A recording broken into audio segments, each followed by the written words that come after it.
मेरी line of work में मैं बहुत सारे मेन से मिलता हूँ और एक कॉमन चीज जो मैं बार बार देखता हूँ वो ये है कि ज्यादातर मेन एक ही प्रॉब्लम से जूझ रहे होते हैं।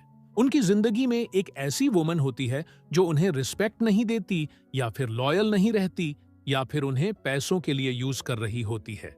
अब अगर यह प्रॉब्लम आपकी लाइफ में भी है और अगर यह हर रिलेशनशिप में बार बार रिपीट हो रही है, हर बार आपको धोखा मिलता है, हर बार आपका इस्तेमाल होता है, हर बार आपको डिसरिस्पेक्ट झेलनी पड़ती है, तो आज मैं आपको बताऊंगा कि ऐसा क्यों हो रहा है और सबसे जरूरी बात, इसको दोबारा होने से कैसे रोका जाए।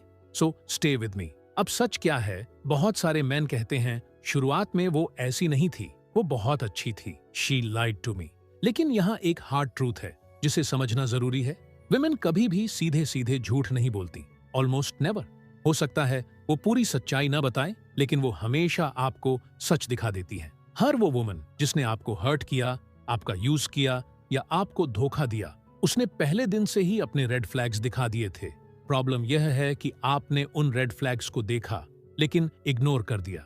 विमेन क्या करती हैं, जब वो किसी मैन से मिलती हैं तो अपने रेड फ्लैग्स खुलकर नहीं दिखाती, लेकिन छोटे छोटे संकेत जरूर देती हैं। कभी वो अपने कपड़ों से दिख जाता है, बहुत ज्यादा अटेंशन सीकिंग। कभी उसके सेक्सुअल बिहेवियर से बहुत ज्यादा ओपन। कभी अपने एक्स के बारे में बात करते हुए वो बहुत टॉक्सिक था, उसने मुझे हर्ट किया लेकिन मैं आज भी उससे जुड़ी हुई हूँ। कभी वो अपने कैरेक्टर से सब बता देती है, कभी अपने पास्ट एक्सपीरियंसेस से, कभी कभी पेरेंटिंग से भी बहुत कुछ साफ हो जाता है। हो सकता है उसके बच्चे हों लेकिन वो उन्हें प्राथमिकता न देती हो, या फिर उसने किसी और मैन को अपने बच्चों से मिलने नहीं दिया हो सिर्फ इसलिए क्योंकि उसे वो पसंद नहीं था। और आप सोचते हैं मैं अलग हूं, मेरे साथ ऐसा नहीं होगा, आई विल फिक्स एवरीथिंग। लेकिन सच यह है, जो बिहेवियर उसने पहले दिखाया है वही बिहेवियर आगे चलकर आपके साथ भी होगा। आप इस चीज से इम्यून नहीं हो सकते। इसलिए आगे हम बात करेंगे रेड फ्लैग्स को समय रहते कैसे पहचाना जाए और कैसे इस गलत साइकिल को हमेशा के लिए तोड़ा जाए। Stay alert, stay strong. तो सच यह है कि ये विमेन, और ऑनेस्टली हम मेन को अपने सारे रेड फ्लैग्स दिखाती हैं शुरुआत से ही, लेकिन हम उस मैन को चूज करती हैं जो हमें सबसे ज्यादा नॉनसेंस करने की परमिशन देता है।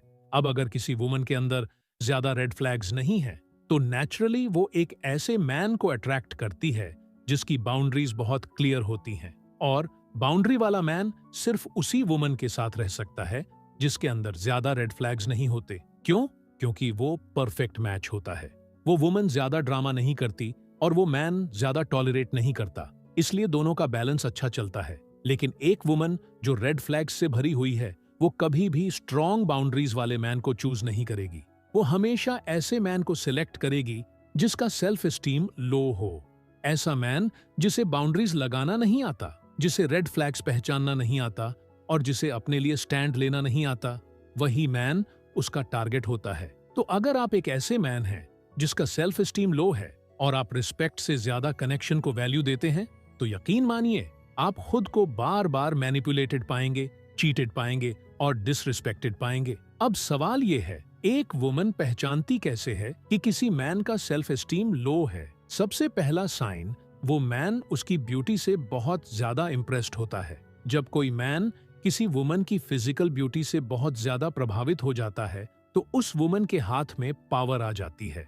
सच यह है, दुनिया की सबसे ब्यूटीफुल वुमन भी उस मैन के पीछे लाइन में खड़ी हो सकती है जो दिखने में एवरेज है, अगर वो उसकी ब्यूटी से ज्यादा इम्प्रेस्ड नहीं है। लेकिन एक वुमन जो दिखने में ज्यादा अट्रैक्टिव नहीं है, वो भी डिसरिस्पेक्टफुल हो जाती है और बाउंड्रीज पुश करने लगती है उस मैन के साथ जो उसकी ब्यूटी से मेस्मराइज्ड है, क्योंकि उसके लिए ये एक पावर प्ले बन जाता है।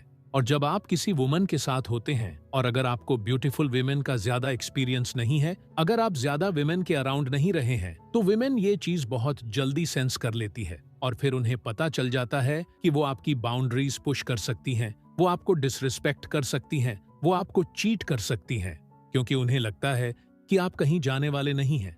और यहीं से प्रॉब्लम शुरू होती है, क्योंकि उसे पता होता है कि लुक्स के मामले में आप उससे बेहतर कुछ नहीं पा सकते। यही सबसे बड़ा साइन होता है कि किसी मैन का सेल्फ एस्टीम लो है। लेकिन जब कोई मैन ये मानता है कि हाँ वो अट्रैक्टिव है, हाँ, वो ब्यूटीफुल है, लेकिन उसकी लुक्स ही रिलेशनशिप की फाउंडेशन नहीं है और वो सिर्फ अपीयरेंस के बेस पर उसके साथ नहीं टिकेगा, तो वुमन उसे ज्यादा रिस्पेक्ट करने लगती है। उसे समझ आ जाता है कि इस मैन को होल्ड करने के लिए सिर्फ लुक्स और सेक्स काफी नहीं है, उसे कुछ और भी ब्रिंग करना पड़ेगा, जैसे रिस्पेक्ट, बिहेवियर, एफर्ट। लेकिन जब उसे ये क्लियर हो जाता है कि हर फाइट के बाद, हर डिसरिस्पेक्ट के बाद वो सिर्फ अपनी ब्यूटी यूज करके फिर से उसके गुड बुक्स में आ सकती है, तो उसके लिए ये बहुत इजी हो जाता है। उसे ज्यादा मेहनत भी नहीं करनी पड़ती। यही पहला सिग्नल है। दूसरा बड़ा सिग्नल होता है, आप बाउंड्रीज सेट नहीं करते। मतलब क्या? उसने कुछ डिसरिस्पेक्टफुल किया, आपको भी लगा कि वो गलत था, लेकिन आप बोलने से डर गए। आपने सोचा छोड़ो, पीस बनाए रखते हैं। लेकिन जो मेन रिस्पेक्ट की कीमत पर पीस बनाए रखना चाहते हैं, वो हमेशा उस वुमन को खो देते हैं। मैं ये नहीं कह रहा कि आप उस पर चिल्लाएं या गुस्सा करें, बिल्कुल नहीं।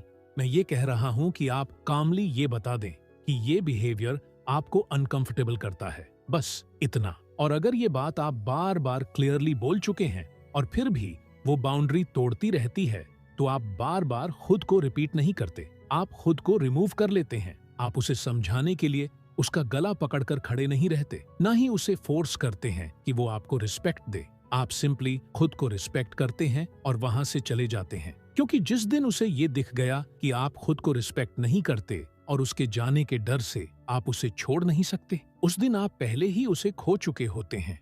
उसे पता होता है कि आप कहीं जाने वाले नहीं हैं, और जिस दिन उसे ये समझ आ जाता है, उस दिन के बाद वो आपको कभी रिस्पेक्ट नहीं करेगी, क्योंकि अब उसे ये भी पता है कि अगली बाउंड्री, अगली फाइट में वो और आगे जा सकती है। लेकिन अगर उसे ये सीख मिल जाए कि जब भी वो आपकी बाउंड्री क्रॉस करती है, आप खुद को विथड्रॉ कर लेते हैं, तो वो अपने आप लाइन में आ जाती है। अब यहाँ एक बहुत बड़ी मिस्टेक है जो बहुत सारे मेन करते हैं। जब कोई वुमन उनकी बाउंड्री क्रॉस करती है, शायद उसने चीट किया हो, शायद डिसरिस्पेक्ट किया हो, कुछ भी हुआ हो, तो बाउंड्रीज लगाने के बजाय वो उस बिहेवियर को रिवॉर्ड कर देते हैं। वो उसे मनाने लगते हैं, उससे रुकने की भीख मांगते हैं, उसे गिफ्ट्स खरीद कर देते हैं। मतलब गलत बिहेवियर का रिवॉर्ड। तो वुमन क्या सीखती है? अरे, मैं चीट करूं और ये फिर भी मेरे बिल्स भरेगा, मैं डिसरिस्पेक्ट करूं और ये फिर भी मेरे पीछे पीछे सॉरी बोलने आएगा।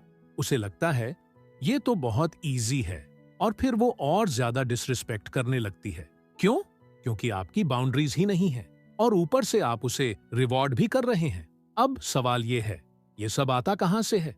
ज्यादातर केसेस में इसकी जड़ चाइल्डहुड में होती है। अगर आप ऐसे मैन हैं जिन्हें विमेन रिस्पेक्ट नहीं करती, जो बाउंड्रीज नहीं लगा पाते, तो चांसेस हैं कि बचपन में आपको कंसिस्टेंट लव नहीं मिला। शायद आपकी माँ या कोई मदर फिगर कभी बहुत प्यार करती थी, कभी बिल्कुल नहीं, या शायद आपको खुद जैसा बनने ही नहीं दिया गया। इनमें से कुछ न कुछ हुआ होता है। और क्योंकि आपको एक वुमन से अनकंडीशनल लव बचपन में नहीं मिला, तो अब आप ये मान बैठे हैं कि प्यार और रिस्पेक्ट कमाने पड़ते हैं, कि किसी वुमन को रिस्पेक्ट करने के लिए उससे भीख मांगनी पड़ती है, कि उसके पीछे भागना, उसके लिए सब कुछ करना, उसका प्यार खरीदना, यही अटैचमेंट है।